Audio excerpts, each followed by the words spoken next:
started. We're now live.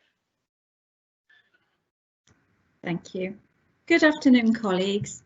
Welcome to our final formal cabinet meeting of 2020, and what a challenging year it's been for us. Firstly then, we don't appear to have any apologies for absence. Anne, are there any further apologies? No apologies, Leader. Okay, thanks very much. Item 2 then, declarations of interest. No declarations. Thank you. Item number 3 then are the minutes from our November cabinet meeting. These are on pages 3 to 16 of your packs today. I hope all colleagues have had an opportunity to go through these and to read them. Has everybody had an opportunity to go through them? Yep. Can somebody move them as a true record? So moved, Leader. Second. Thank you, colleagues. Thank you very much. We move now then to item number 4 on our agenda today, which is our Treasury Management Monitoring Report. You can find this on pages 17 to 32 of your packs, colleagues. So the purpose of this report is to inform Cabinet of the Treasury Management activities for the first half of the year to the 30th of September 2020. It's a backwards looking report and confirms the Council continues to follow its strategy of maintaining investments to a minimum rather than taking out new long-term borrowing. The report shows that in the first half of the year, there has been a reduction in net borrowing from the end of March from 153.8 million to 121.1 million. The main reason for this decrease being the reimbursement of the extra borrowing the Council undertook at the start of March to front fund the business grants at the start of the pandemic. So you will recall that we acted swiftly in order to support businesses, and this the current figure, the figure that we're reporting today, reflects the reimbursement for that. Welsh Government has also front-loaded the revenue support grant in the first half of the year, meaning that there's been a positive cash flow, and this has been a very welcome move for local authorities by Welsh Government. As we move into the second half of the year, we anticipate that the level of investments will fall to our minimum level, and we may need to undertake more borrowing towards the end of the financial year. In terms of the investments that we hold within the current economic climate and uncertainty, the priority is security rather than return, and our investments are short-term and mainly held within UK or local government, which are considered safe. This report has been to Audit Committee for noting and comment, and their comments are included within the report for noting and consideration. Overall, the report confirms that the limits and indicators have been met in line with our approved strategies. Cabinet are being asked to note and provide any comments prior to the report being taken to full Council for approval. So colleagues, would anybody like to comment on the report? Are members content then to accept the report and its contents and move that this should be then go on to full Council? Yeah? Yeah, So yes, please, moved. Leader. Okay, thank you very much for that then, colleagues.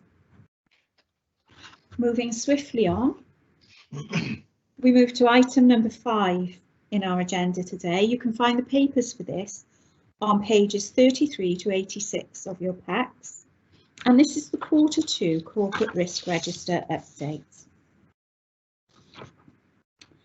So colleagues, we're asked to consider the contents of the report and note the changes in the Corporate Risk Register. The Council's Risk Management Policy and Corporate Risk Register enable the administration and officers to effectively identify, manage and monitor those risks which could prevent us from achieving our objectives in the corporate plan, and to undertake our statutory duties as a local authority. The Q2 risk report will also be presented to the Council's Audit Committee in January 2021 to review the Council's risk management process and governance arrangements. Following the presentation of the Q1 Corporate Risk Register, the Council's Audit Committee welcomed the receipt of the report and acknowledged the impact that COVID-19 pandemic has had on the delivery of Council services. The Council's Audit Committee have asked for mitigating actions to be included in the register, and from this quarter's report, these have been included. So I'm sure colleagues, you'll all agree that that's a positive stance to take in terms of providing colleagues who are members of the Audit Committee the assurances that they require. So, by way of an update, colleagues, the Council has identified 56 risks that are recorded across our 8 service areas. The risks that pose the most significant risk to the delivery of services and achievement of our corporate objectives are escalated to the Council's Corporate Risk Register. At the end of Q2, the Corporate Risk Register included 19 risks requiring monitoring from Cabinet and the Council's corporate management team. All other risks are monitored through the Council's service areas and the Council's corporate management team. At the end of Q2, there were 11 severe risks, 6 major risks and 2 moderate risks. In comparison to Q1, there were no new risks or escalated risks to the Corporate Risk Register, and 14 risks have remained at the same risk score. For the remaining 5 risks, 1 risk, and that is Brexit, had increased its risk score from 12 to 16 due to the increased uncertainty of the UK government striking a trade deal before the 31st of December. And it is most regrettable, colleagues, as we'll touch on in our report later today, in our Brexit update, that we're still in a position of uncertainty here on the 16th of December. 4 risks: the pressure on housing services, educational out-of-county placements, demand for additional learning needs and special education needs support, and in-year financial management, have decreased their risk scores since Q1. In terms of some of those risks, just to outline those, I think in relation to Brexit, the risk score has increased in Q2, and we know discussions and trade negotiations continue, but this does cause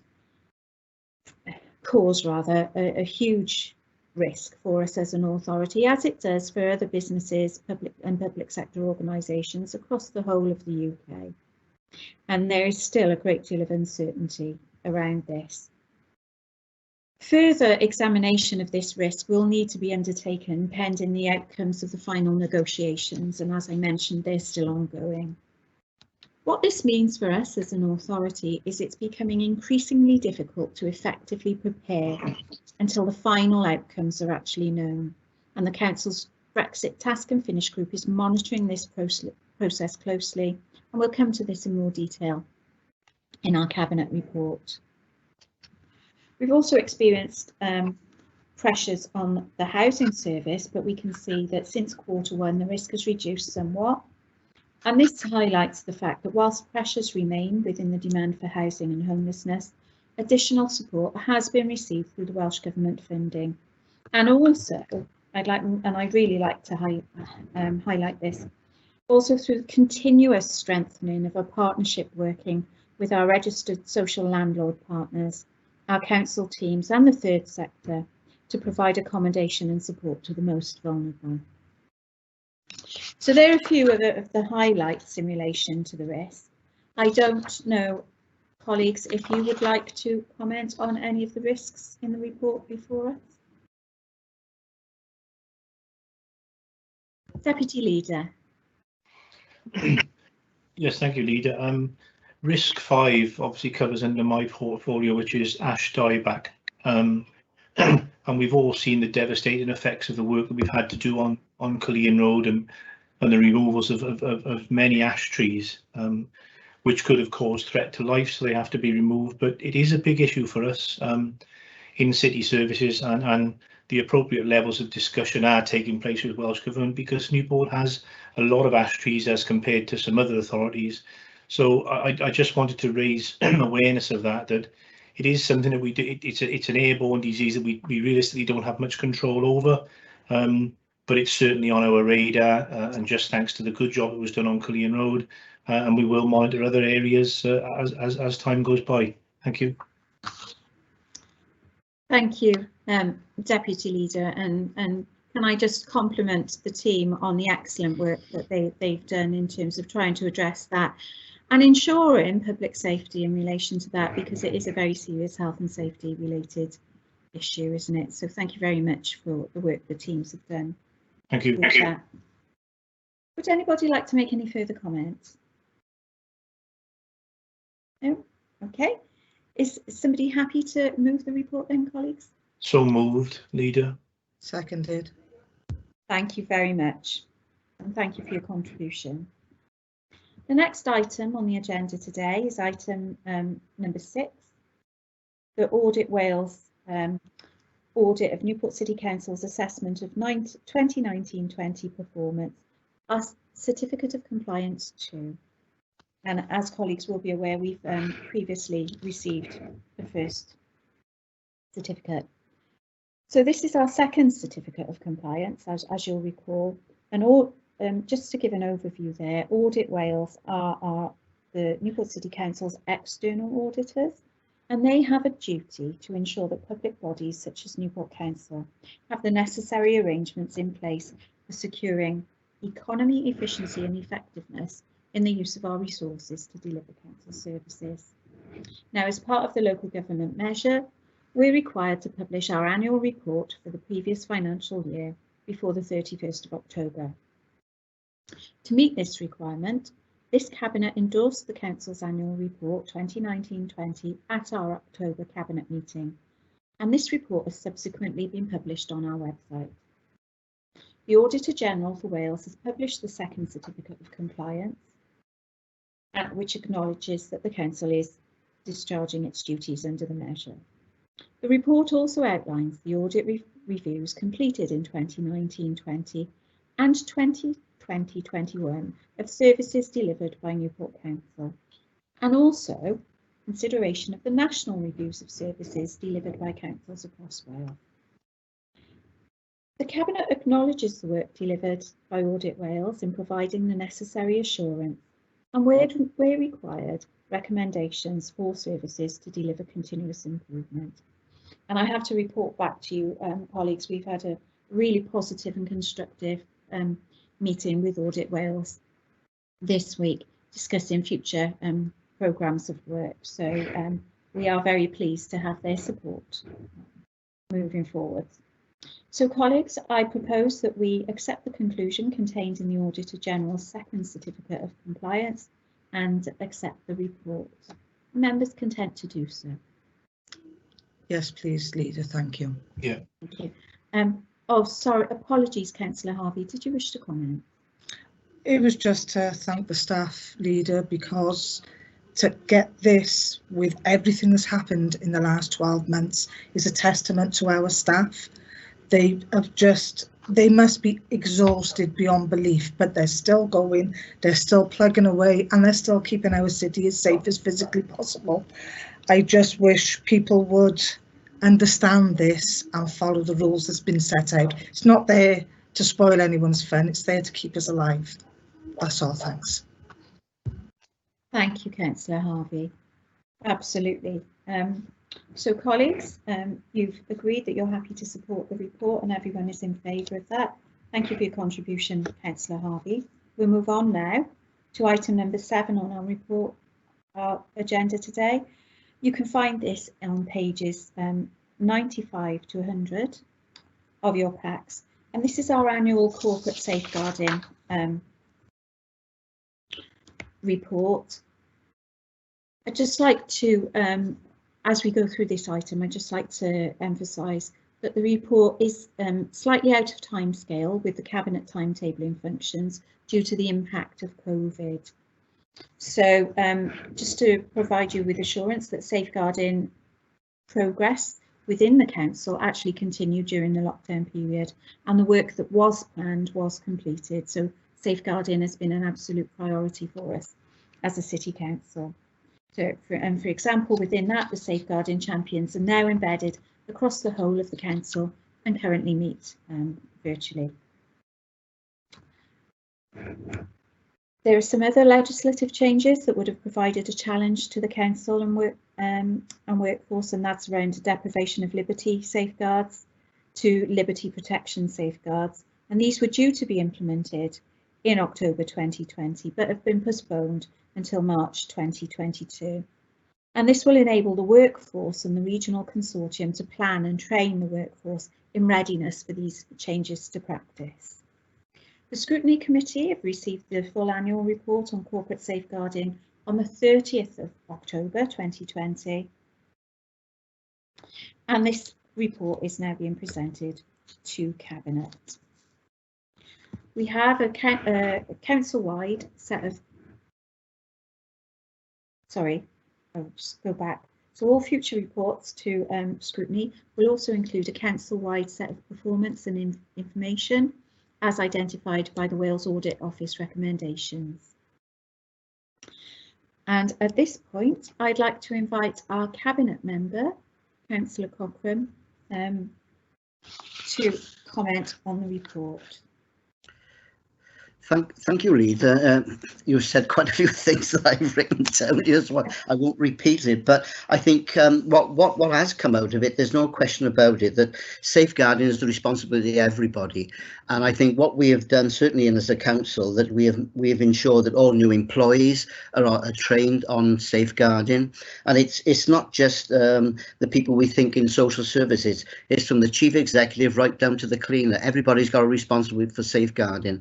And I think by doing that now, we can't get to everybody, but what we've tried to do is e-learning now on safeguarding. So we've ensured that everybody now is aware of that. If I can just read out the statement that what the council have issued to everybody. I'm sorry to take this time up, but Newport City Council expects all employees to take reasonable steps to ensure that the safety and well-being of the children and adults that they may come into contact with is upheld, and that all employees, paid or voluntary, recognise the response of their duty of care to the objectives to be responsible. Now, that's the statement that we've got as a council, and I think it's working extremely well. The other thing I would just like to add, I'm quite pleased the way that it's unfortunate we've got to have safeguarding, isn't it? But it's got to be there. There's no question about it. But the way we are working with the hub now, I believe we're leading the way. There's no question about that. And I think what Welsh Government, they were so pleased with what we were doing.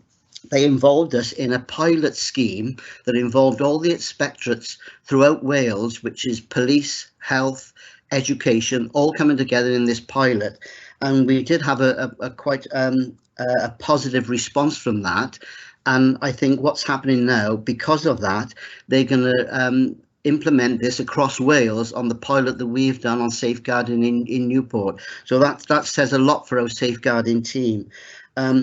What's the future? What possibly can happen? Because we've got the police involved, it was very hard to have 5 police officers in all the safeguarding teams in the region, and I think it's going to be split into 2 now. But I think we're going to, Monmouth are going to be coming with us, and I think Caerphilly, they're going to be looking after Blaenau, Torfaen, and Blaenau Gwent, Caerphilly and Torfaen, that's it.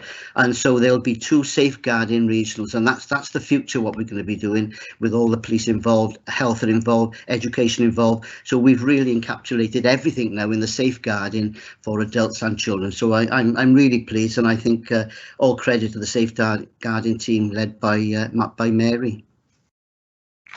Thank you. Thank you, Councillor Cochrane, and thank you for providing us there with that excellent overview. Would anybody else like to comment?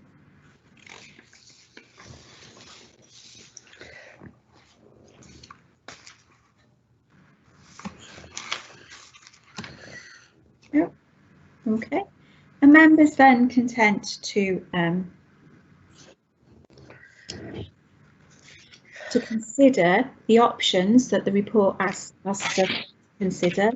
And I think this is actually quite important, because the report asks us to consider how we view safeguarding training, and I think the cabinet member has really summed that up for us there, and he's emphasised there the importance of safeguarding as everybody's responsibility, and we fully recognise that.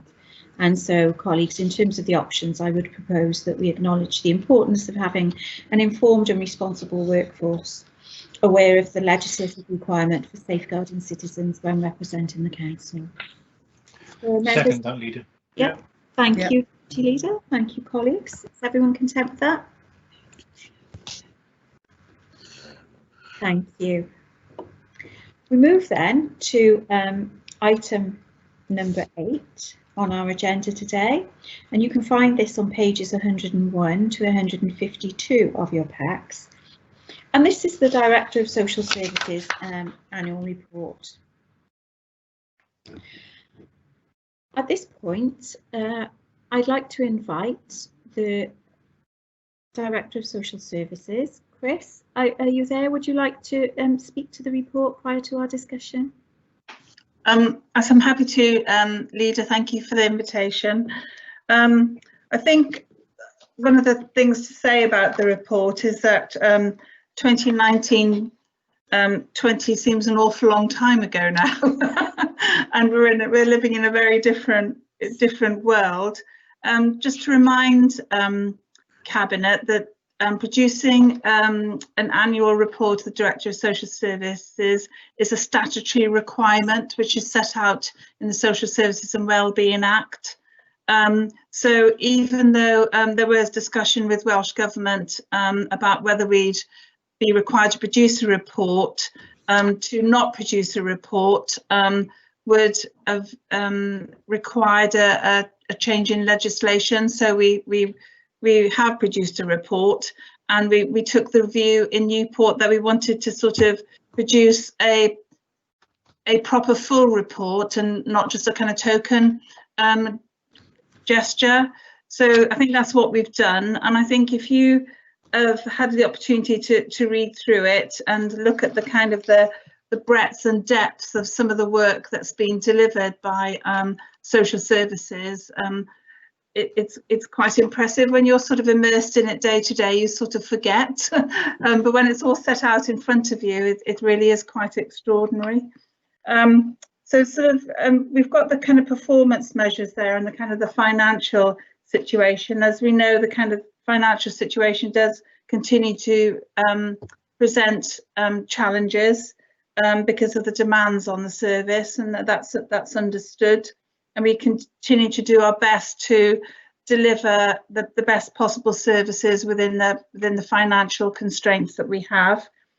In terms of some of the highlights, I think there's a lot of work which is outlined in the report around the preventative work that we do. So it's not just actually delivering on our statutory responsibilities, it's also the focus that we place on prevention in Newport, both from an adults and children perspective. There's a lot of work that happens in that area. So for example, in the adults world, you know, we lead on prevention of hospital admission. So we host the Home First service for the whole of Gwent, which is a service that it sits at the front doors of our hospitals, the Gwent and Neville Hall, and now it also sits at the front door of the Grange, so people who don't need to be admitted to hospital are supported to leave hospital. The reablement service, we've now got in place an intake model so that everybody who needs care for the first time has a period of reablement first to make sure that they don't need or that the need for ongoing care and support is minimised. And in sort of children's services, a lot of the work that's outlined there in terms of the different prevention work, a lot of which is delivered in partnership with Bernardo. So I think there's an awful lot of detail in the report, so I don't know if anybody's got any specific questions.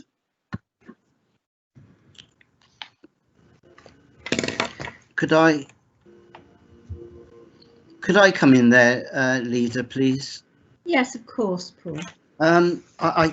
First of all, there's a couple of points I'd like to just to add to Chris. And first of all, a big thank you to Chris, really, for standing in as interim director, really, of social services, and I thank you for all the work you've been doing, Chris. If I can just come to some of the figures there, and I think I might be a bit of an anorak here, but I've got some of the figures, and I have put percentages on them. Now, adult service assessment for 18-19, there was 4,000 people were assessed. And in 1920, that moved up to 891. That was a 22% increase in assessments for adult services. On children assessments, that was 5,000 or nearly 6,000 in 18-19. That's gone up by 949. That's another 15% increase. And carers assessments have gone up by 188. That's a 71% increase in their assessments. And housing support, where we got social services in housing now, because a lot of people get involved, and I think you will be aware of this, Leader. It's not just about not paying your rent. Sometimes there's social issues behind all that. So we've got social services involved in that, and that's gone up by another 10%. So when you think of some of those issues there, when you all those percentages, there's no extra staff, and I'm not pleading now for extra staff, but when you think of all those extra percentages with the same number of staff, it goes back to what Councillor Harvey was saying. It's a big thank you to all what everybody is doing. If you look at hospital discharge on Home First, there was 2,700 referrals to Home First. Normally, a lot of them would have automatically gone into hospital, but over 1,100 of those were sent straight back home. And so that stopped over 1,000 people going into the hospital system. First contact, this is about people making contact with the council, just seeking advice and some support. There was 4,500 people during that period of just phoning up, asking for some advice. Step up, step down, as you're aware, Leader, in Parklands, for assessing people, that we've had an extra 5 beds there. And if I can just go on to the children's side of things, you're all aware of we made a brave move in bringing out of area children back home, and we've got 3 houses now. The children have settled in well. It's more about being like their own home. No locked cupboards, no office there. And we have a financial benefit as well. We have 248 foster carers now, and that's increasing all the time now because of the where we moved and on the payment side of things. And hopefully that's going to have an impact on using the very expensive independent sector that's costing us well over £2 million a year. Youth justice is an improving performance between December 2018 and March 2020. No child has been sentenced to custody. That's because of all the good work in youth service. 20 children were adopted successfully during that period as well. I think I'd better stop there, but I'd just like to make the point that if it wasn't for ICF funding, there's no question about it, we wouldn't be in the situation we are at the moment through Welsh Government, because a lot of these things I've mentioned now has had the impact of ICF. And I say, and we've done extremely well out of ICF. And I know we've got funding for next year as well. And I think I've got a shopping list ready to go forward as well, with the help of officers as well, that we're going to be putting forward to the Regional Partnership Board of capital and revenue for next year. So thank you, Lee. I think it's a great report. I don't want to sit back on our roles because there is still a lot more to do in certain areas, you know, with children in care. But thank you. And I thank once again, Chris, thank you, and all the officers in social services. Thank you, Councillor Cochrane. Thank you for that, and thank you for providing us with an overview there, Chris. We do appreciate that. Councillor Harvey, would you like to comment? If I could, Leader, yeah. I've read through this, and it does touch me, because we're all parents. We all know what it's like. We're all concerned about elderly, vulnerable and children. What jumped out was CIW reported staff were young person focused. We found the relationships between staff and young people warm, caring, with staff dedicated and committed to each of the young people. And then as you go further through, somebody else have come in with, please accept my sincere thanks for all your kindness and consideration during my recent incapacitation. I will always be grateful. And I would like to take this opportunity to thank all concerned with the adaptation of my bathroom. The help and assistance I received was absolutely second to none. People don't realise that in amongst all of this, we also have child exploitation, and it's awful. We know what goes on, but for some reason you think Sleepy Old Newport, it doesn't, but it does. And our staff have got the most horrific job in the world. There's complex issues so before people start kicking us and knocking us, and I would like people to walk a mile in their shoes and see what they deal with and how they protect the children and the youngsters and the elderly of this city. Our staff, and I know Paul won't mind me saying it, but our staff are absolutely on another level above anywhere else in Wales, in fact in the UK. I cannot praise our staff enough. I just think they are amazing. I just want you to take that back, Chris, please. Thank you. I will. Thank you, Councillor Harvey. Would any other colleagues like to comment on the annual report? Okay. I think I'll just, before we move this, I just comment if I may. So I'd like to thank Paul for Councillor Cochrane for his dedication to this. You know, he really is a passionate and committed cabinet member, and he really is dedicated to this service area. So I'd really like to thank you for that, Councillor Cochrane.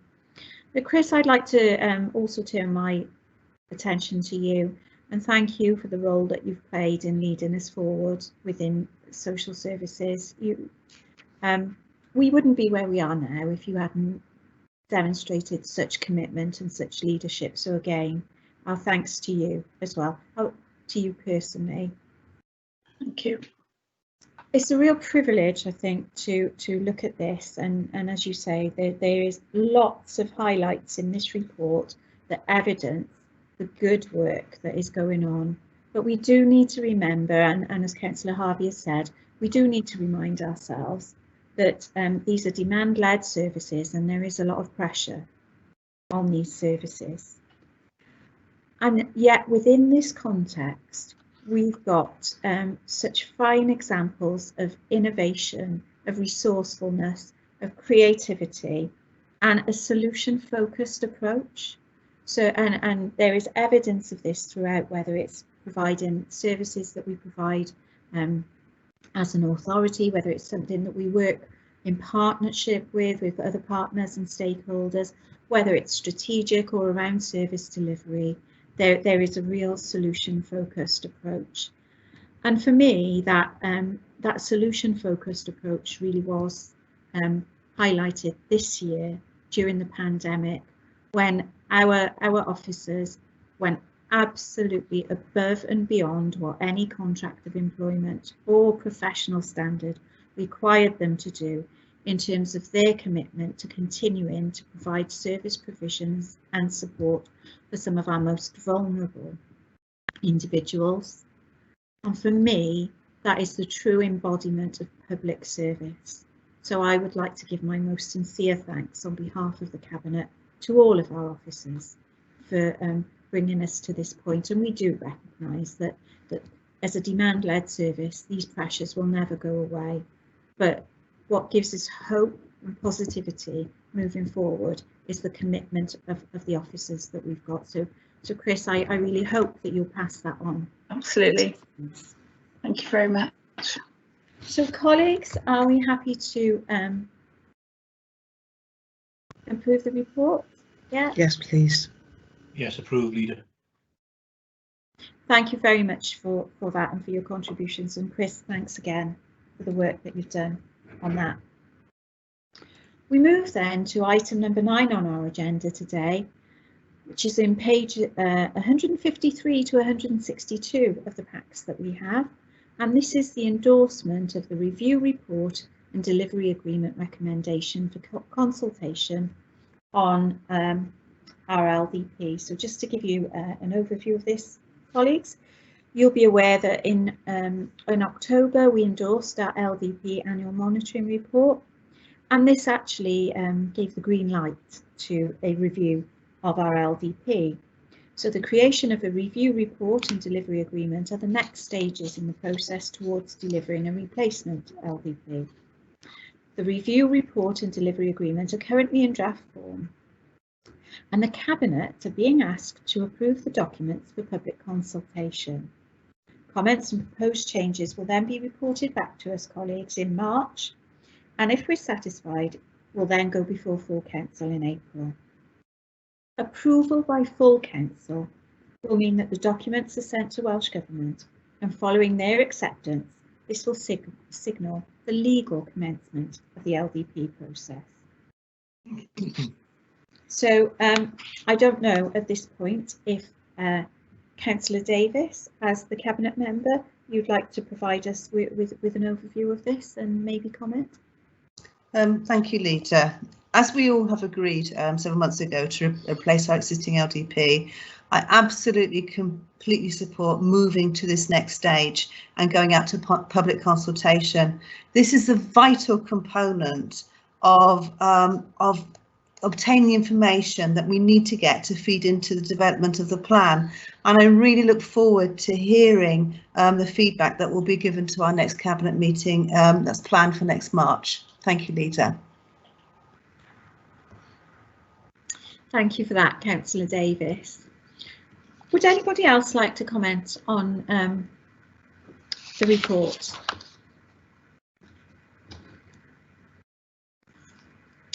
So just to say then, colleagues, as I've already mentioned and as the Cabinet member has indicated, the purpose of the report is to agree to launch the consultation, and I've no reservations at all in recommending this to Cabinet. Are members content to approve? Yeah, Absolutely. Thank you. Thank you for that. We move on then to item number 10 on our agenda. You can find this on pages 163 to 184 of your packs. And this item is the Local Government and Elections Bill consultation. So colleagues, you'll be aware that the current local government structure in Wales consists of 22 county and borough councils, and you'll see these in the legal framework referred to as principal councils. And this was established in 1996 by the Local Government of Wales Act 1994. In recent years, there's been a number of reports, commissions and white paper consultations with the aim of reforming the local government structure, strengthening democratic accountability and increasing diversity of representation. And I think we are all familiar with the many proposals and the many suggestions, the diverse suggestions around this that has come from various ministers within Welsh Government.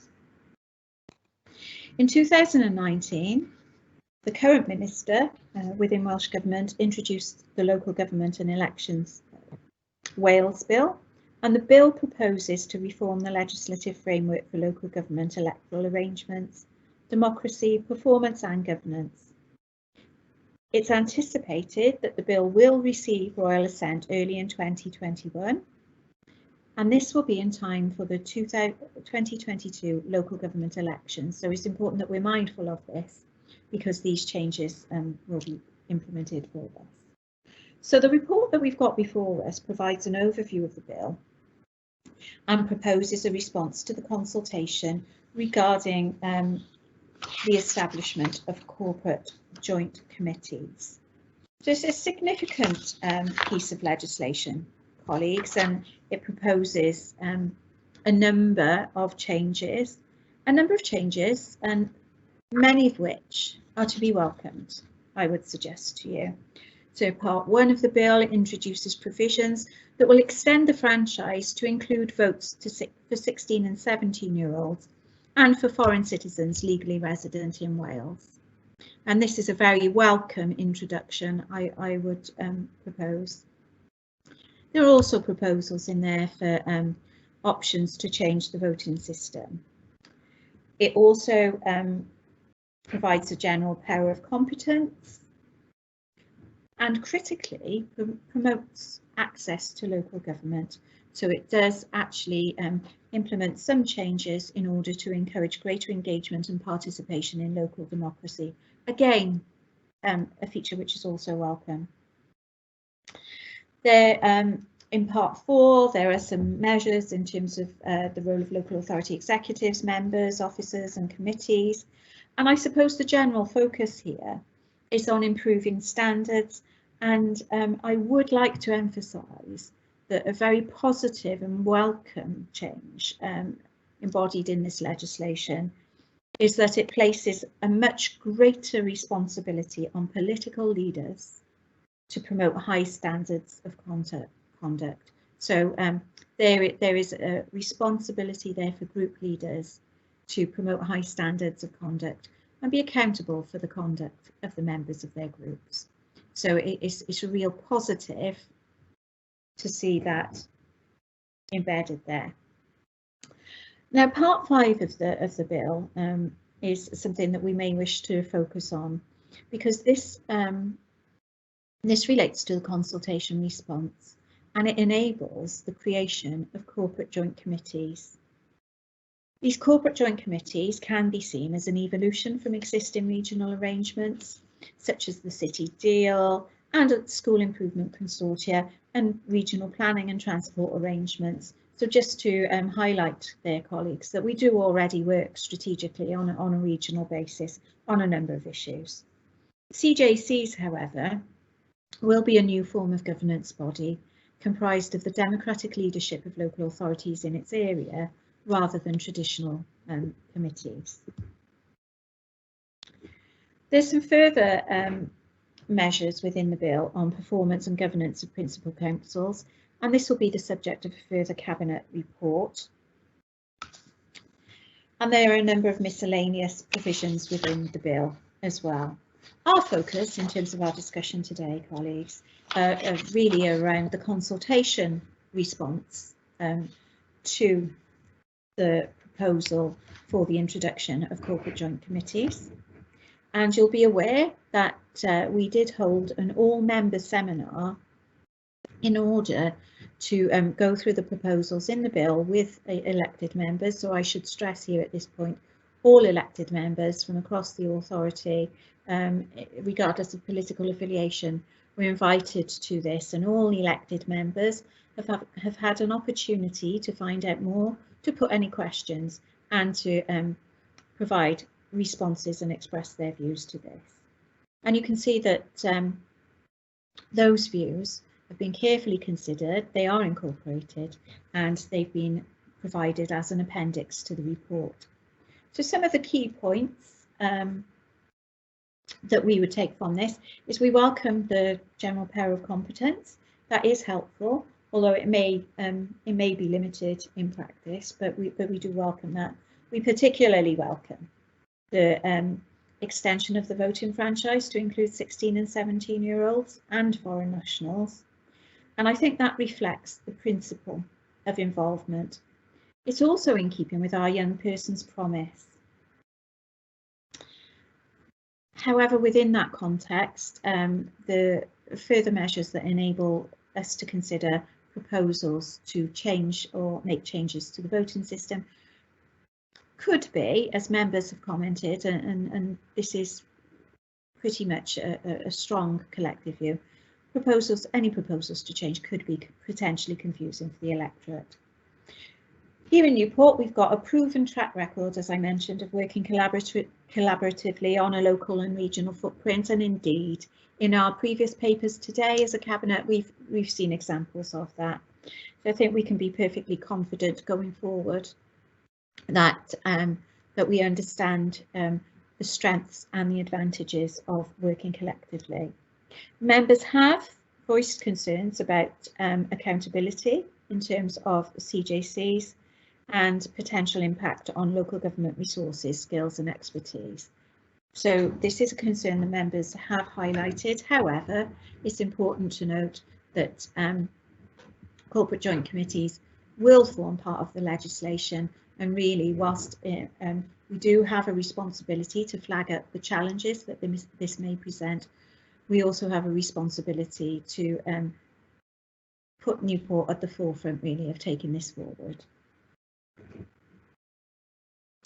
And members have also highlighted that the move to regional bodies may not reflect the views of local communities, and it's absolutely essential that within this we ensure that as elected representatives we do continue to take forward these views onto that regional platform. Again, this is something that is contained in the report. So the report also acknowledges that the proposed changes are continuing at pace, but does raise a number of points through the consultation in terms of how this will work in practice. So there are some points to be made about workforce conditions and management. There's certainly the impact on finance and skills, and most importantly, colleagues, I would suggest to you as elected representatives, it is really important that the voice of our communities is reflected within decision-making processes. So I'll pause at that point and introduce comments. Councillor Truman. Yeah, thank you, Leader. You certainly summed it up for me, really. And I've been around when we've had a lot of reorganisation over the years, and local government is always reorganising itself, and sometimes not for the better.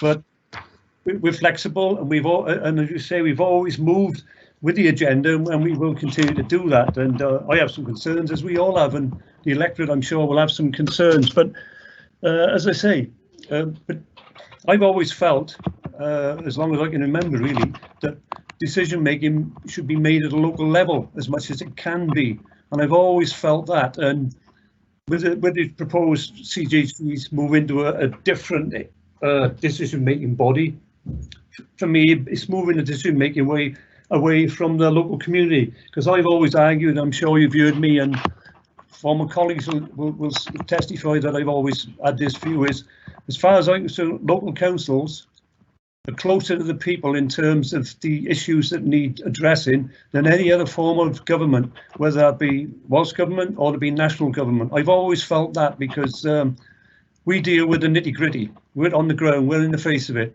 and we've always done that, and we always will do it. But sometimes change for change's sake is not always a great thing. And as I say, that's all I really want to say. The increase in the franchise, opening the franchise up for that is a real good thing. Now, that's got to be complimented, to be quite honest with you.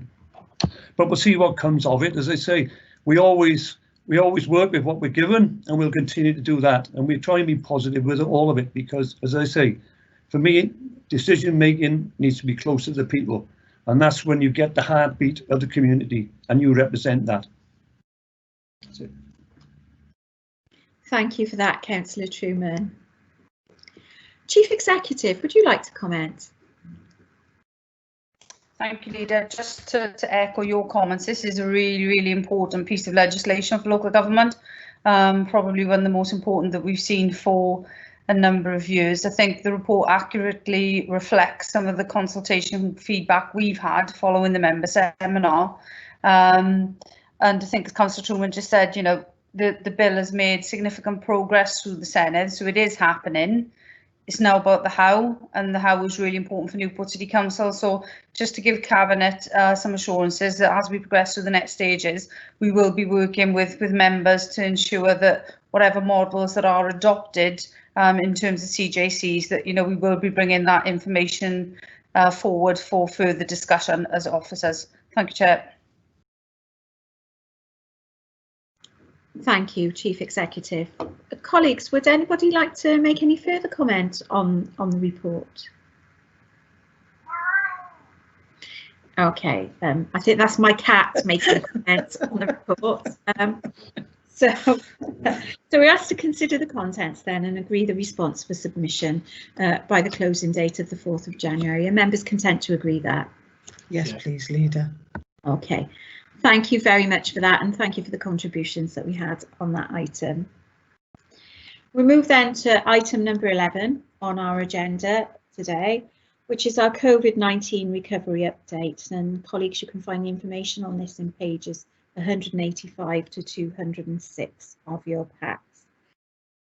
Now, you will recall that in June we endorsed 4 strategic recovery aims that support the delivery of our wellbeing objectives and also helps us, and I think this is critically important at this time, to return our services safely, but also manage any future outbreaks. And now we find ourselves in the position where we are indeed having to manage a future outbreak.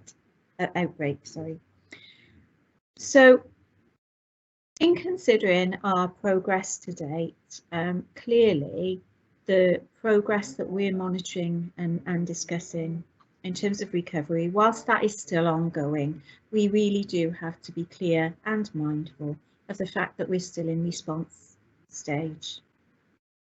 And we know this in terms of the figures that we're currently looking at across the whole of Gwent and the whole of Wales.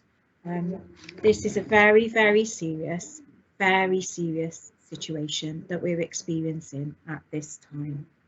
So since our last report, we've seen significant steps taken in terms of the rollout of the vaccine. We've seen positive news there in relation to that. However, we've also seen COVID-19 continue to impact on many families, communities and businesses. I'm afraid that COVID continues to be with us and will remain prevalent across our communities throughout the winter period. And the Welsh Government, as a response, as you'll be aware, have implemented further restrictions, and the First Minister has spoken today on some of the changes as well. I think the important point to make here is that we all understand the frustrations and concerns with the measures that are being introduced. But there is, we are at a point in time where actually this is about prioritising health and safety. So we're putting life first here, and I can't emphasise this strongly enough. Nonetheless, this is a really difficult time because for many of our businesses, this is where they were looking to really make up on those lost opportunities throughout the previous lockdown periods and possibly make up for some of their losses during that period. So I would take this opportunity as the leader of the City Council to really strongly urge all of those businesses who are affected and continue to be affected, please seek the financial support that's available, take up that grant funding. We can help you with that, please, look to us. We can help you, we can support you, and we are here to do that. So we've also, and again, this is very current, very contemporary, there's been further announcements on this today, and we know that under the current circumstances, the previously proposed relaxation of the restrictions around household bubbling seem less and less likely now as health and safety really does take priority. So I'm sure the First Minister has made his announcement on that today, and there'll be further detail through media outlets, but also for members from within the authority on that. And we will, of course, as we've continued to do throughout this period, place any updates on our website and make sure that that's distributed through our social media channels as well. What I would say, colleagues, is that it's really important, and as a Cabinet we urge all of our communities to continue to follow the guidelines in the run-up to and throughout the remainder of the winter periods. We've seen the much welcome news of the vaccine being rolled out on a priority basis And this has been really welcome indeed. And what this does is it returns hope to people, and it really does highlight the progress in the next steps that we take towards normality. But on that road to recovery, there are going to be significant challenges. It will be really hard. And we mustn't forget the many lives that have been impacted by the disease and the measures taken to restrict widespread transmission across communities. The Welsh Government refer to this as 4 harms, and we need to be mindful of the 4 harms as well. And that's why I'm so proud of our continuation of service delivery and how it's been able to protect people from these harms. Something that we also know is that COVID-19 has highlighted that inequality still remains a massive issue here in society, and has revealed to us the continued work that we need to do in order to make Newport a fair place for all to live, work and prosper now and into the future. There are many people who've experienced financial disadvantage through this. People have lost their jobs. We've seen the impact on education, and we've seen the impact on businesses. It's incumbent on us, colleagues, as a cabinet, to continue to champion the strengths of this city, to promote our economy and support those who need our help. All of this supports our goal, which is to improve people's lives in Newport. And I think you know, if we think about discussions around this, we are nearly there now. We are almost there in terms of this road to recovery, and we just need to stick with it. And I would implore the citizens of Newport, please, we are nearly there. Follow the rules. We're together in this, and hope is in sight. The report that we've got before us highlights some of the challenges, but also highlights the achievements that have been made in spite of the many issues faced. And I think at this moment, colleagues, it's appropriate to pause and to introduce colleagues to comment and perhaps emphasise really some of the achievements. I know many of you, in terms of the service areas that you have strategic leadership for, are immensely proud of the work that officers have done. So I'll just open this up to discussion. Councillor Truman. Yeah, thank you, Lee, and I concur with all your comments, and this has been the biggest challenge any of us will ever have to face, and thank God for that. But we will get out of it. Obviously we'll get out of it, and we've all got to stick together, work together, and we are all in this together because it affects all of us, and we will get through it. But I'd like to give a massive thank you to all the staff in the Civic Centre, whatever portfolios they are. A lot of them have been out there in the front line, and we know that the departments are doing that particular work and putting themselves at risk, but they've been out there from day one doing it and continue to do it through the lockdowns and fire breaks we've had. So as far as I'm concerned, they've done a fantastic job.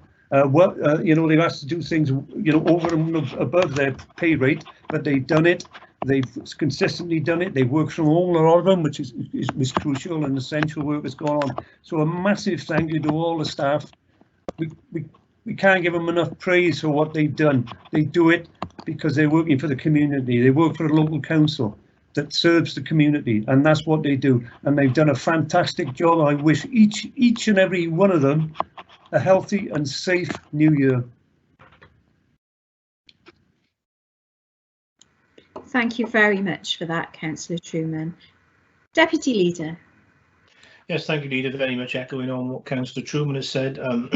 Just a big thanks to all staff, and I do mean all staff, but just on trained frontline service staff who are doing their best out there. But just a reminder that we are not, you know, we're not immune by default as a city council, and we do have people that are self-isolating, etc., etc. So just, you know, if you do experience a delay in whatever the service may be, just spare a moment. You know, we will do what we possibly can when we can.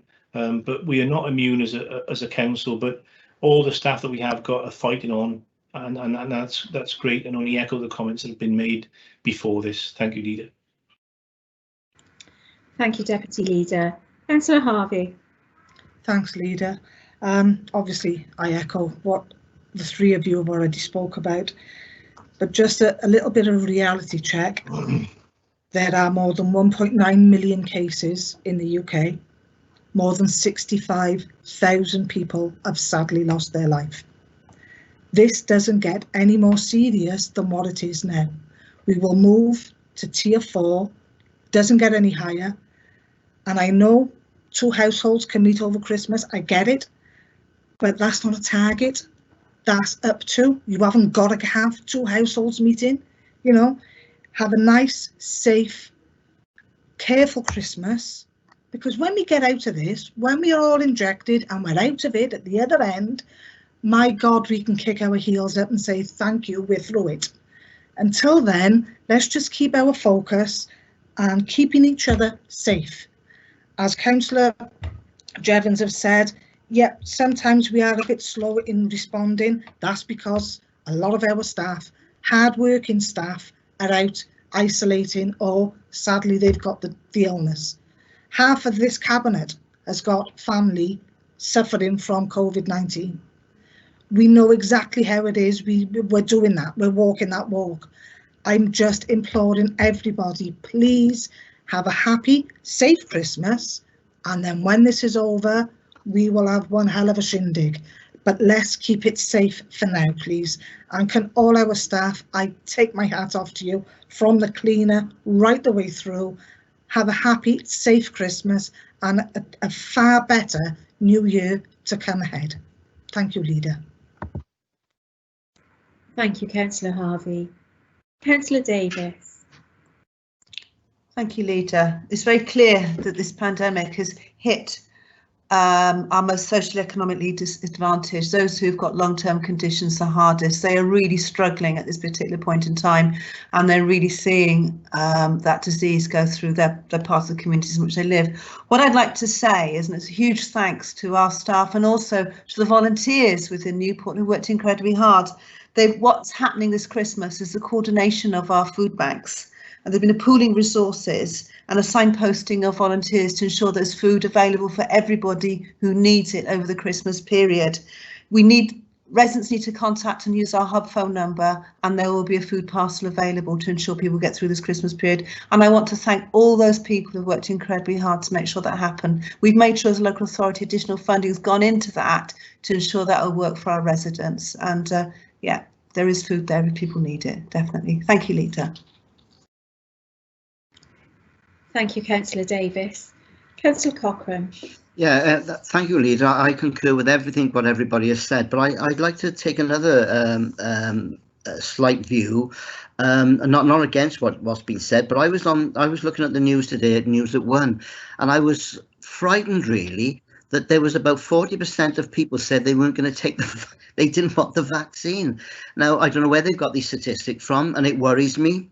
And actually, one person they were interviewing said that he wasn't going to have it because he'd read on WhatsApp that there was an app in the actual vaccine. Now, this is the problem with social media and the misinformation that is going around. And I think it is worrying that if we don't get at least 90% of people taking this vaccine, I think it's a worrying factor for me, that's all. And I think this is this misinformation. So I just want to make that point that we've got to try and get a more positive view of what the vaccine is going to be for everybody.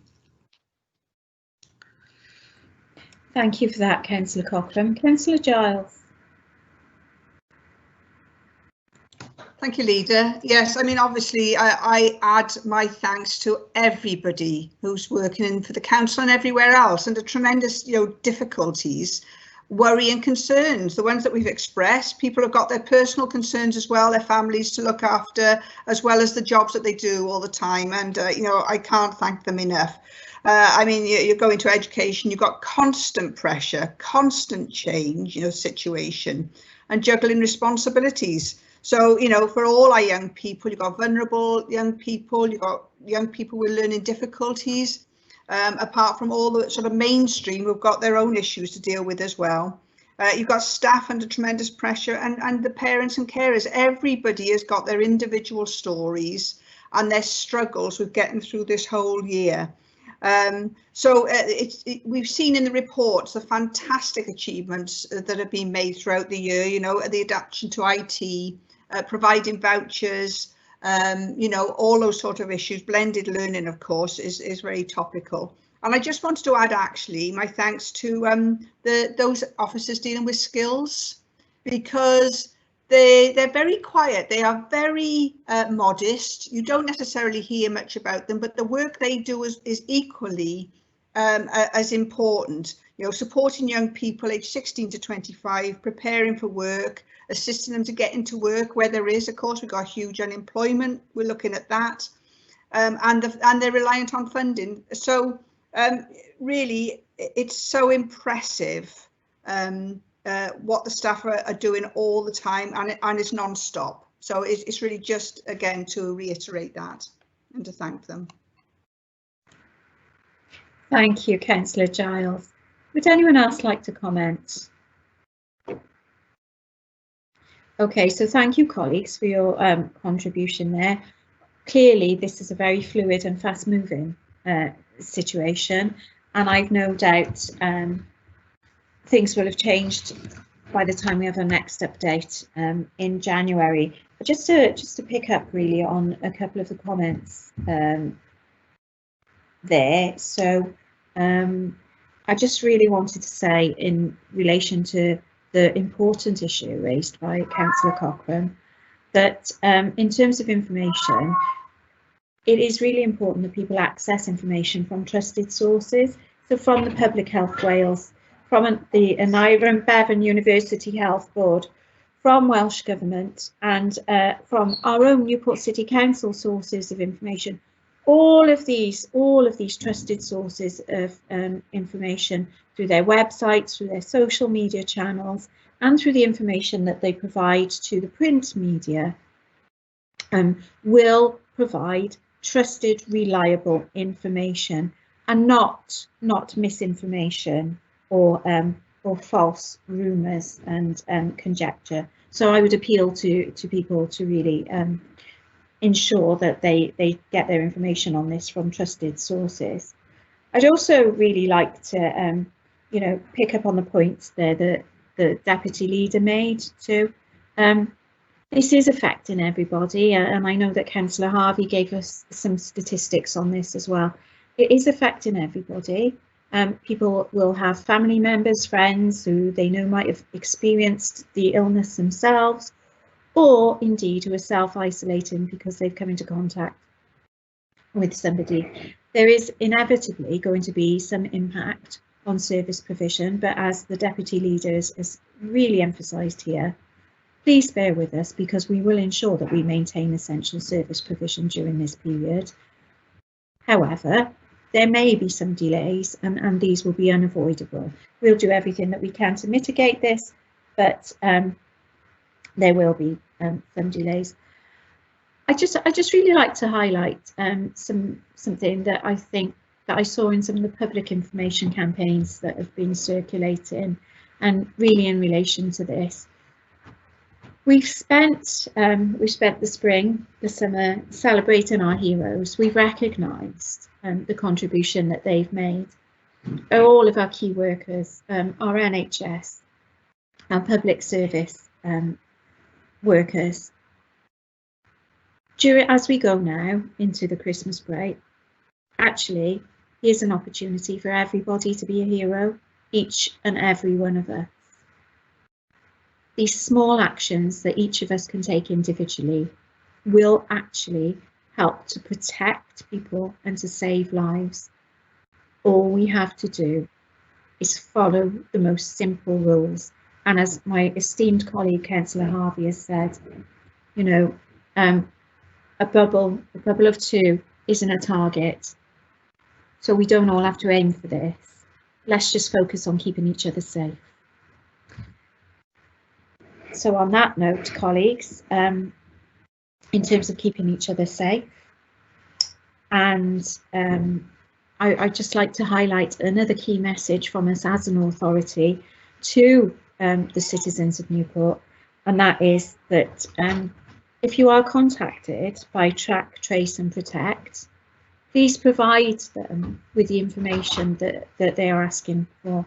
It's absolutely critical that you provide the information and you follow the actions that they ask you to follow. So if you are asked to self-isolate, it is absolutely critical at this point in time that you follow that action. There are payments available to reimburse people who would experience financial difficulty through self-isolation. That support is available for many, many people. If you are contacted by this life-saving service, please follow the directions that they give you. And really, just to bring this to a conclusion, colleagues, I'd like to thank everybody, as Cabinet colleagues have already done. And Councillor Davis highlighted this. This is not just about people who are employed in these sectors, it's also about the many volunteers and the people who've given their time. And I'd include within that our citizens who've just by being neighbourly and being good-natured. I know here in Malpas there's been some fantastic work locally at a local level just to keep people's spirits up, you know, and we've got some fantastic Christmas lights and Christmas decorations outside individual family homes at the moment, and I know we've got this across the whole of the city. But thank you to everybody, all the citizens of Newport, not for your efforts, yes, but your continued efforts to try and keep the morale up as we go through this difficult period, because it's that neighbourliness and it's that support that really does help to reduce harm and to keep people going. So thank you all for that. And I think that's a very timely point, really, to give my very personal thanks to my Cabinet colleagues and the Deputy Leader for their constant support that they've given me as leader throughout this year. So thank you all, colleagues, for that. So we receive further updates on our progress in our next Cabinet meeting. So it just leaves me to ask you, colleagues, are you content to approve the report? Yes, please, Leader. Thank you. Thank you all for that. We move on then to item number 12 on our agenda today, which is the Brexit update report, and this is on page 207 to 214 of our packs.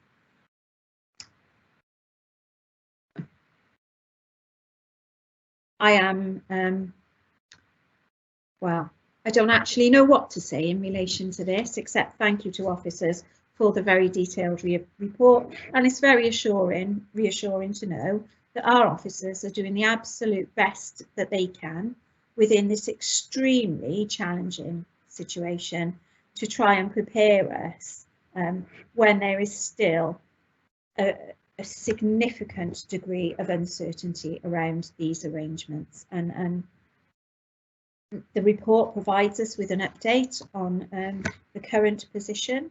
As we know, and we've previously mentioned, discussions and negotiations are still ongoing. So there's really no further clarity to highlight today. I think it's very fortunate that the Welsh Government has set out an end of transition action plan, which sets out priority areas in preparation for the 31st of December.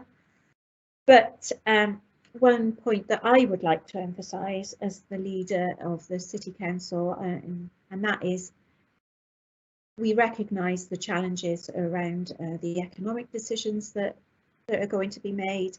We understand the impact that this will have on the delivery of goods and services, but I'd like to emphasise the human impact of this as well.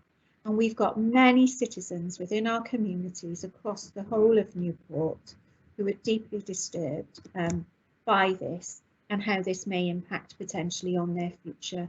And I would like to really take this opportunity to speak to all of those EU citizens who are resident in Newport to let them know that there is support here for them, And please, if you are experiencing any uncertainty or you need support, please contact the City Council, the partnership team, because there are officers here who can help you and can support you. We're an inclusive nation here in Wales, and we welcome the contribution that you make to enrich our society. So in terms of the practical actions that are being undertaken in relation to preparation for this, Welsh Government has highlighted that in terms of supplies of goods, that there will be challenges around potentially around food supply and medical supplies. So this is a concern, and we are planning for this. There are also concerns around business readiness and support in relation to it. And again, operational activities, and I'm sure the Cabinet member will want to come in and outline some of those operational activities in relation to public protection and regulation. And there are also issues that relate to the Welsh Government resourcing and responsibilities as well, and certainly about how the UK Shared Prosperity Fund will function within that.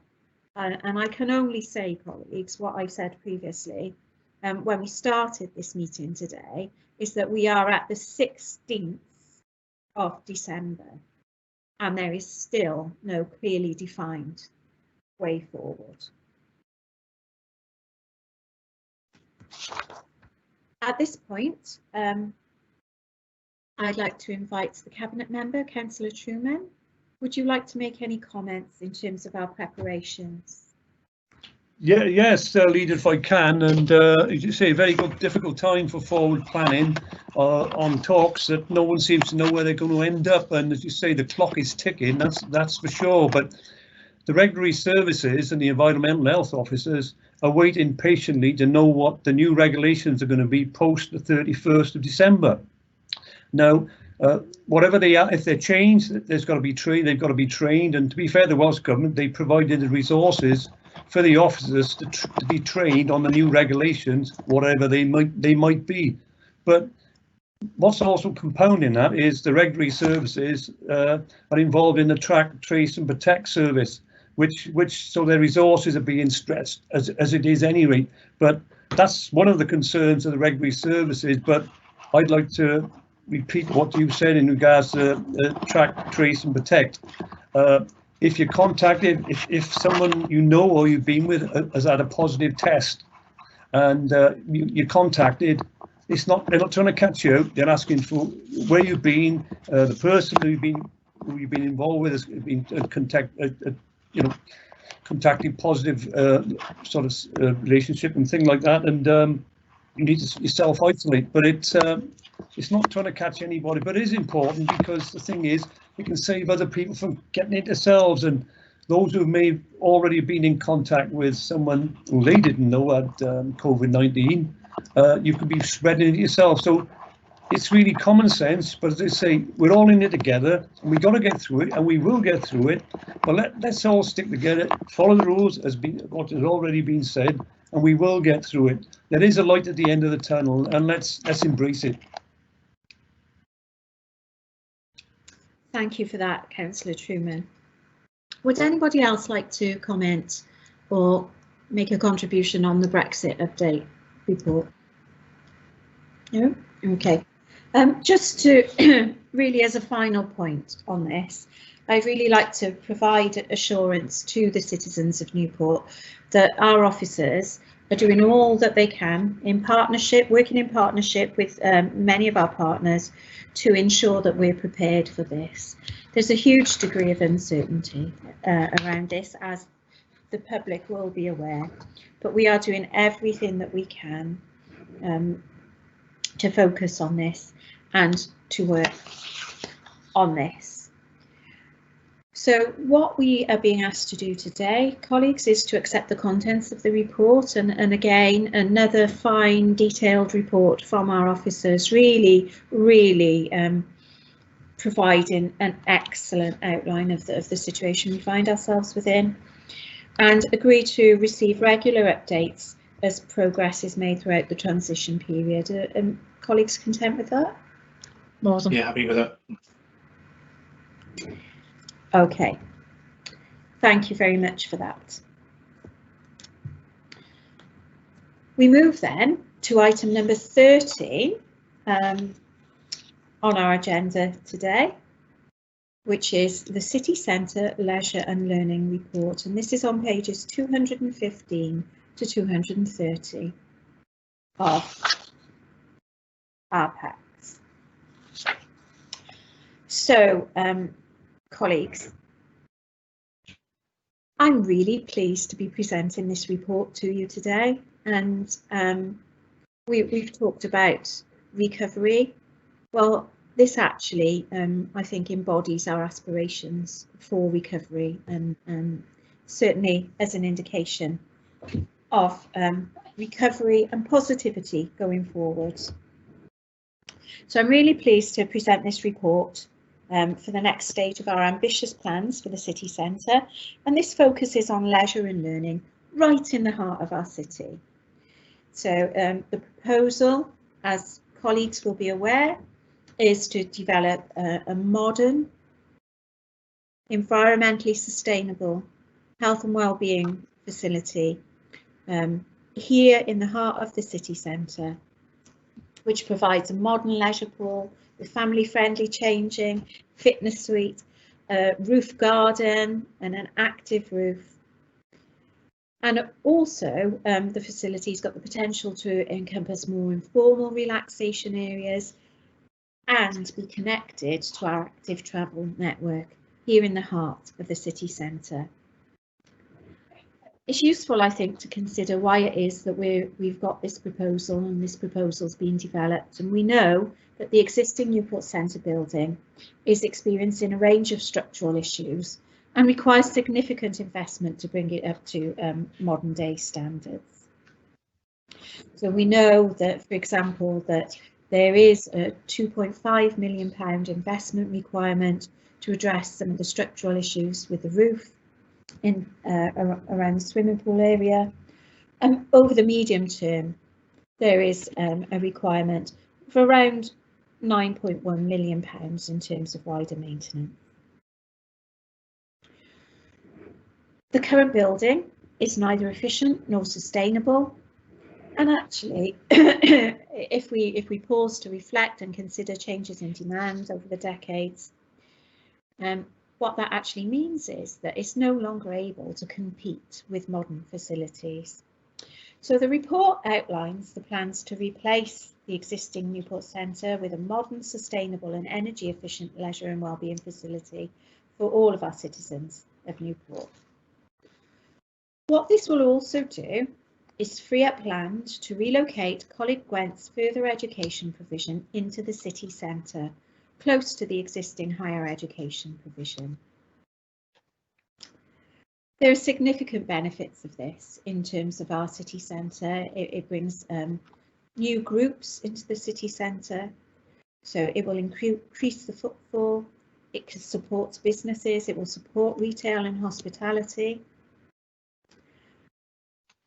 and will really help to signal to everybody that Newport is, in spite of the global challenges that we've faced, we continue to be a city on the rise.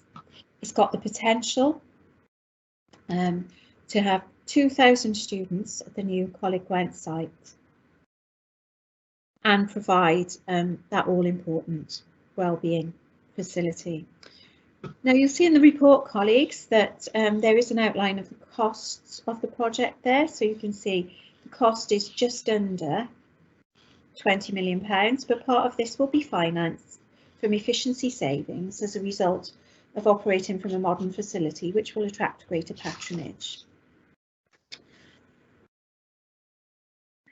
The Newport City Council will also be making a financial contribution to this, and we're also seeking some capital investment from Welsh Government through the Targeted Regeneration and Investment Fund. So that is the contribution that we're seeking from Welsh Government, just forms really around a third of the cost of this. We've developed two broad options, but what we're discussing here today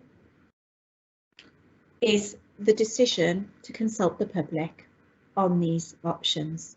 So we would really like to hear the views of the citizens of Newport, of our businesses, and of potential leisure service users and potential Coleg Gwent students into the future. We'd like to hear what you all have to say about this and what your views are. And we're particularly interested in your views on the proposed leisure facility and what facilities you, as the people of Newport, would like to see in your centre. This is your centre, it's your opportunity for you to have your voices heard. Today, as the leader of the City Council, I'm seeking approval from my Cabinet colleagues to agree to consult with the citizens of Newport and our other partners and stakeholders on these new plans. At this point, I shall pause and invite colleagues to comment. And I'd like to invite firstly, Councillor Harvey, the Cabinet Member for Leisure. Thank you, Leader. I am absolutely over the moon with this development. For us to go out now and agree that we'll go out for consultation it's just incredible. After everything we've had to cut this, cut that, cut the other, we can finally give something back to our residents, and it's been long overdue. It's modern, it's functional, it's future-proofed.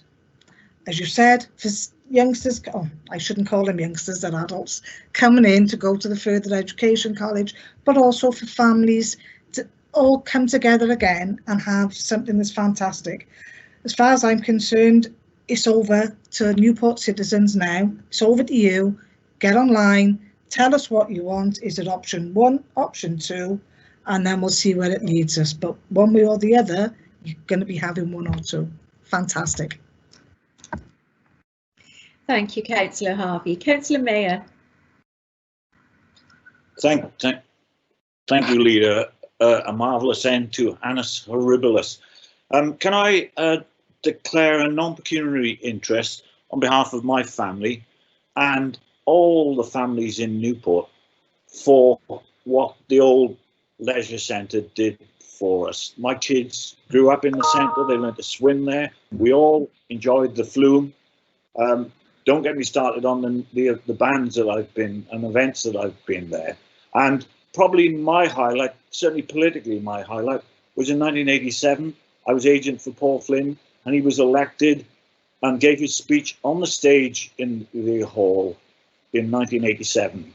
And what a career he made after that. So I'll be sad to see it go, but that was over 30 years ago when Paul was elected. And it has not stood the test of time, which of course we didn't expect it to really. It was fit for purpose for a long, long time. It's no longer fit for purpose. It's not. The access for disabled, the structure of it. You know, if you come past the new University of South Wales, you've got a blank wall facing you. It's not very attractive either. So when this was proposed, I'm just over the moon because I'm so excited. You won't believe how excited I am to have the prospect of this amazing new leisure facility on the riverfront, like something out of a European dream here. This is just incredible. And for Coleg Gwent to be moving into the centre as well, instead of being stuck out at Nash, that is just the icing on the cake as far as I'm concerned. So I really look forward to this. And I'm waiting for all the positive responses from the people of Newport in support of this project. Thank you, Leader. Thank you, Councillor Mayor. Councillor Truman. Thank you, Leader. If ever there was a time we'd be looking for good news, this is it. And Councillor Mayor has just explained how good it is, and we know the previous organisation to build the Newport Centre. And as you say, it's basically grown its time now, and we move on. But this opportunity now is too good to miss. It's coming against the background of severe austerity to local governments up and down the country, where their spending has been severely restricted because of austerity, and also against the background of projections of Newport's population to increase by 5.1% by 2043. Now that is the highest in Wales, but also households will grow in the same period to 6.9% over the same period. In the next 4 years, we'll need an additional 4,000 houses. So all these people, which is fantastic, will want to use modern and up-to-date leisure facilities. This will provide it, as far as I can see. But the colleague Gwent coming into the city centre makes complete sense, really, doesn't it? You've got a university and a higher education unit, just across the road from each other, and there is a link. But just think of it now: 2,000 students, into the city centre daily, 200 jobs it'll provide, but also the construction jobs as well. And just look at the footfall and the investment in the city economy on top of what's already going on there at the moment. They'll be spending their money in the shops and cafes and bars and all sorts in the city centre, because you're going to have all that footfall, and you can't really buy that sort of thing. But that's what it'll give. It'll be a massive boost for the city and the whole of Newport. It will. It'll be easy to get to, rather than Nash. It's one bus ride or a bike ride, or if you've got a car, you drive into the city centre. Because I think, to be quite honest, universities and higher education establishments should be near each other, and they seem to be like that in other towns and cities. So I welcome that as well. It ticks all the boxes as far as I'm concerned. The Wellbeing Future Generations Act, it ticks that as well. And as I say, really coming out of COVID, and we will come out, we will be looking to start the economy and invest in facilities. And if they see that sort of development, and can I say again, that sort of footfall, which could be generated in the city centre, and it'll embrace all the other developments that's going on now. It's a fantastic opportunity, I think, that we should grasp with both hands, and I look forward to receiving what the Newport public say. Thank you very much, Councillor Truman. Councillor Rama. Thank you, Leader. I mean, I got a comment on the placement of this report on the agenda. We've had the bad news with regards to the COVID and the Brexit, and now we've got the good news with this. So kudos on the placement of this. This is brilliant news for the city, brilliant news for our residents, brilliant news for all of us, to be honest with you. I've lived in Maindy all my life, and I remember using the Newport Centre. The trip on a Saturday I used to make with my friends over the river. Hyper Value, I don't know if you remember the old Hyper Value. We used to buy our little food from there, and then after a swimming session, then we used to either have chips, cheese and beans at the cafe, or drop down to the old train that used to be along the riverfront. But this is great news for our riverfront. It just goes to show how much we've improved, how much we've come a long way in improving the riverfront for our residents. And this is just another asset that we're having along the riverfront. Now you could do pretty much a loop. I went out during the summer on my bike, and I did a loop from the Old Town Bridge all the way down to the SDR Bridge, over and around back again. So if we can link all that in with active travel with bike, then brilliant. As Councillor Truman rightly said, with the Knowledge Quarter expanding that as well, we're getting an additional 2,000 learners, another 200 staff into the city centre. That's on top of the Admiral building that we got on the other end. So the amount of employees we got there, hopefully, yes, COVID has taken a toll on the city centre, but hopefully once we're back up and running with the vaccination coming out now, we can see the city centre thriving again with the amount of people coming in and out. But I just want to rightly point out, as Councillor Harvey said, the two options that we've given commits to this council keeping leisure facilities within the city centre. We're not moving away from the city centre, we're there, just across the road from the current Newport Centre. And it's important, that the reason why it's important, it still serves the Victoria Ward mainly, which has high deprivation levels, along with Bettis nearby as well, but also Stowhill and Pill. You got Pill and mainly with high proportion of BME people who don't have access to leisure facilities, and the city centre, these two options means that we're keeping that for our most deprived residents as well within the city centre. The Newport Centre has, done its job, but unfortunately, it no longer is fit for purpose in the 21st century. So our commitment to keeping this within the city centre should be noted by all residents. But again, we welcome residents' views, so please do get in contact. Encourage all the residents to contact us about what they want their leisure centre to be like. And it's important, it's their leisure centre, it's their leisure facility. They're the ones that are going to be using it. And it goes to show the commitment by this authority, or by you, leader, that we're willing to listen to the people. We're not just going out there and doing it, although we can, but we want to make sure that this facility is for the people and serves the people of the city. Thank you.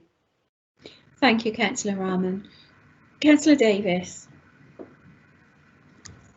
Thank you, Leader.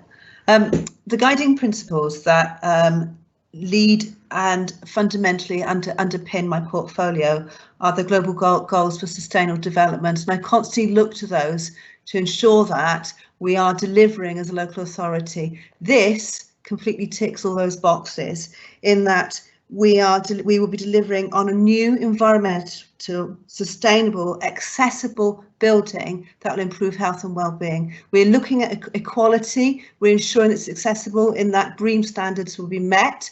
We're looking at equality because we know that our most impoverished people in society live locally and be able to access that building. We also know that we will reduce our carbon footprint, and all those things matter. It will actually, the development is specifically looking at and reducing our carbon footprint with the green walls and the solar panels, etc. The whole roof will actually be designed to generate its own energy. I really do encourage residents to express their views on this and express a choice in what they want. It's their building, but it's there for their future, and it's for their children as well. And I really do welcome that. Thank you, Leader. Thank you, Councillor Davis. Councillor Cochrane. Well, can I say this is a no-brainer, isn't it? Let's be honest about it. If we refurbish the centre as it is now, we're talking about an £11 million investment, and we still haven't got what we really want. Our investment could be about 4 million, whatever that might be, and it might be either way about that. But it's just a no-brainer. It's brilliant news. We're doing our part as a Labour administration, and I think we got to emphasise that, because it hadn't been done by anybody else. We're going forward on it. It's been a horrible year for everything else. Let's be clear. This is brilliant news. We're doing our part. And I just think we got to just grab this, and the quicker we get the JCBs in there and sort this out, the better. Let's get going on it.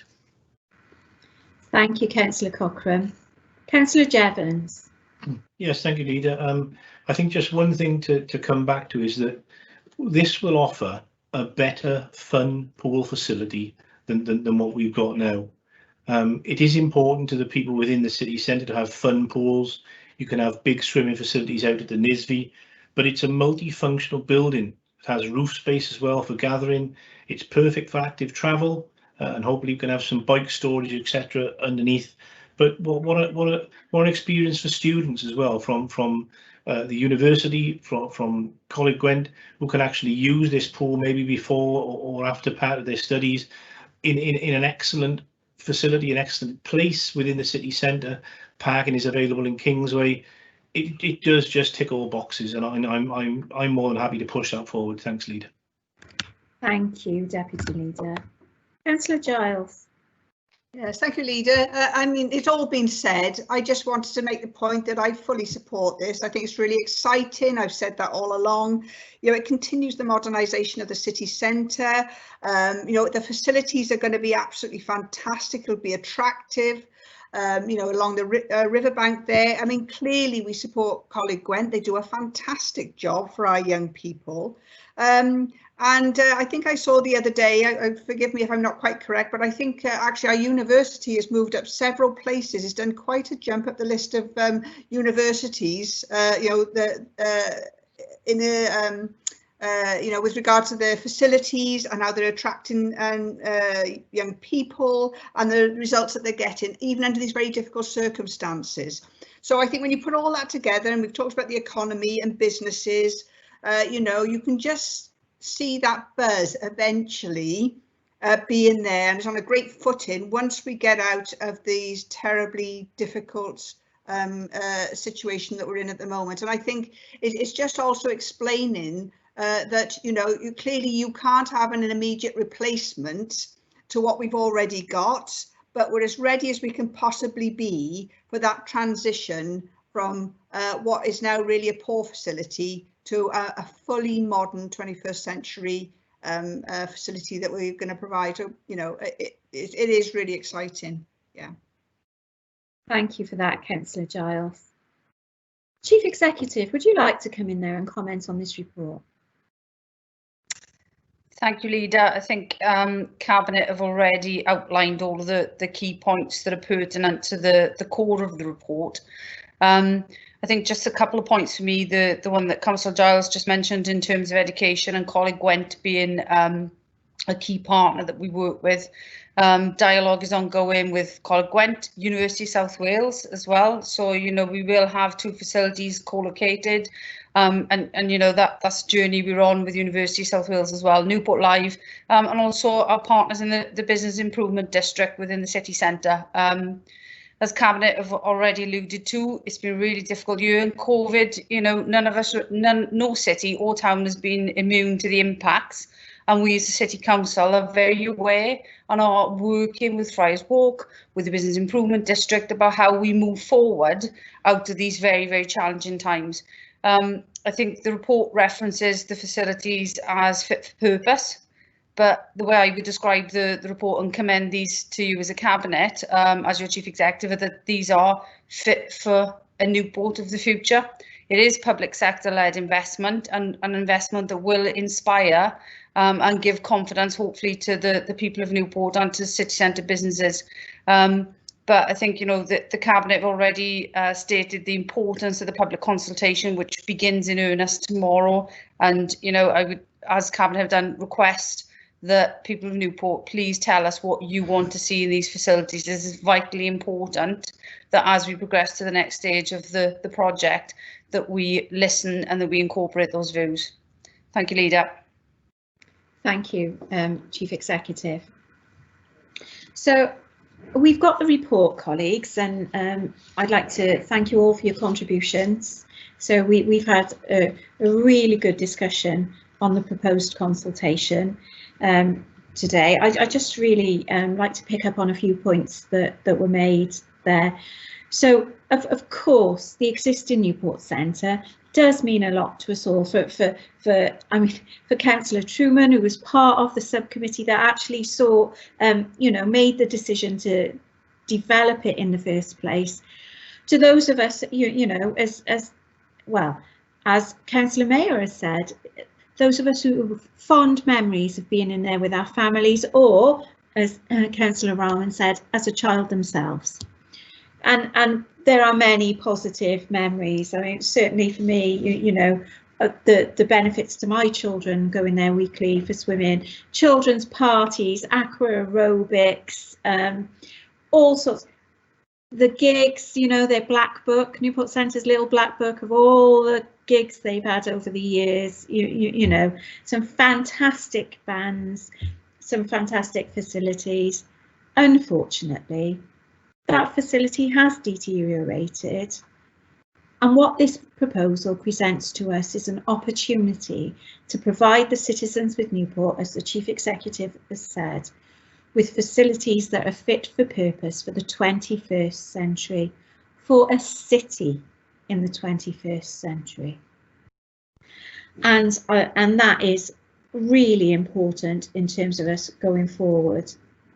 It also meets the policy aspirations of the Welsh Government through their Transforming Towns programme, with a strong emphasis they're placing on bringing alternatives to retail, complementary facilities into town and city centres. That's exactly what this proposes. Enhanced leisure facilities and, of course, the new college. For me, Councillor Davis really summarised quite a lot of the importance of this in her contribution, and that is, this is about sustainable development in its broadest sense. It's not just about the building or the environment, it's also about the impact that this can have on well-being and the inclusive nature of this proposed scheme. To the citizens of Newport, I would say, when you have an opportunity to consider the plans, when you look at the report and you consider the potential here, the serious potential, not only for a 21st century facility, but for this facility to provide us, all of us, with a green lung in the heart of our city centre. This is just so important to us all. And we really want to hear what you think about this. And I suppose my final word on this would be, when I became the leader of the City Council, I gave a commitment that as the leader, I would listen. We are listening now. We want to hear your views, and we want your contribution to this to help us take forward this fantastic proposal for something that belongs to us all. This is for everybody, so please contribute. On that note, colleagues, the report itself, whilst it does give us good news and gives us an outline of the plans, the report does give us a specific decision to make and a task to undertake. So within that, colleagues, I'm seeking your approval to agree to consultation. Are colleagues happy to go out to consultation? Absolutely. Thank you so much, and again, thank you for your contributions to the detailed discussions that we've had on this to be able to bring it to this point. Thank you all, colleagues, for your support with that, and certainly thank you to the Chief Executive and the officer team that have helped develop this proposal. The next item then is item number 14, is our Cabinet Work Programme. That's on pages 231 to 238. Are members content with the work programme? Yep. Yes, please. Yeah. Okay, we move to item 15 on our agenda today, which is the exclusion of the press and public. So we have a confidential item to discuss, and therefore, colleagues, is somebody content to move the exclusion of the press and public from this part of the meeting? So move that. Okay, thank you very much for that.